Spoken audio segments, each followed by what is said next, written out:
Loach നെസ്സിലെ നിശ്ചലമായ വെള്ളത്തിനടിയിൽ പുരാതനമായ എന്തോ ഒന്ന് വീണ്ടും ഇളകിമറിഞ്ഞു. 2025 ആദ്യ മാസങ്ങളിൽ സ്കോട്ട്ലൻഡിലെ ഏറ്റവും നിഗൂഢമായ തടാകത്തിന്റെ നിശബ്ദത ഭേദിക്കപ്പെട്ടു.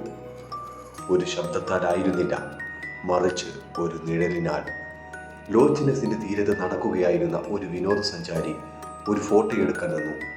ആ ക്ഷണിക നിമിഷത്തിൽ വെള്ളത്തിനടിയിൽ ഒളിഞ്ഞിരിക്കുന്ന ഭീമാകാരമായ എന്തോ ഒന്ന് ഒപ്പിയെടുത്തു. നീണ്ട ഇരുണ്ട രൂപം ഭാഗികമായി മുങ്ങി നിശബ്ദമായി വെള്ളത്തിലൂടെ നീങ്ങുന്നു. ബോട്ടുകളില്ല, ഓളങ്ങളില്ല, സാന്നിധ്യം മാത്രം. ഈ ചിത്രം ലോച്ച് നെസ് സെന്ററിലേക്ക് അതിവേഗമെത്തി. സംവാദങ്ങൾക്കും ആവേശത്തിനും ഊഹാപോഹങ്ങളുടെ ഒരു തരംഗത്തിനും തിരികൊളുത്തി.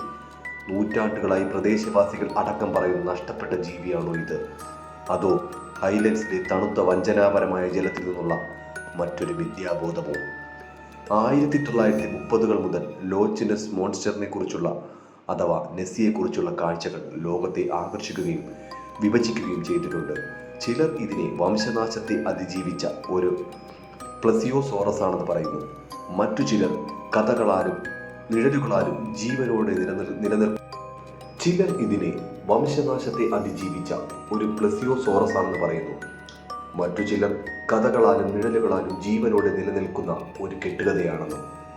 എന്നാൽ ഇത്തവണ എന്തോ വ്യത്യസ്തമായി തോന്നുന്നു. വിദഗ്ധർ ഫോട്ടോ വിശകലനം ചെയ്യുകയാണ്. തെർമൽ ഡ്രോണുകളും സോണാർ സ്കാനുകളും വീണ്ടും സജീവമാക്കിയിട്ടുണ്ട്. ലോകത്തെമ്പാടുമുള്ള ക്രിപ്റ്റോസോളജിസ്റ്റുകൾ ലോച്ച് നെസ്സിനെ വീണ്ടും നിരീക്ഷിക്കുകയാണ്. കാത്തിരിക്കുന്നു, പ്രതീക്ഷിക്കുന്നു, ഭയപ്പെടുന്നു. പതിറ്റാണ്ടുകൾക്കിടയിലെ ആദ്യത്തെ യഥാർത്ഥ തെളിവാണോ ഇത്, അതോ തടാകം നമ്മളുമായി കളിക്കുകയാണോ? അത് എല്ലായ്പ്പോഴും ചെയ്യുന്നത് പോലെ.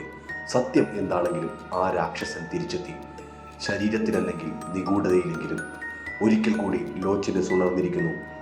കൂടുതൽ യഥാർത്ഥ ലോകത്തിലെ നിഗൂഢതകൾക്കും ഭയാനകമായ കണ്ടുമുട്ടലുകൾക്കുമായി സബ്സ്ക്രൈബ് ചെയ്യുക.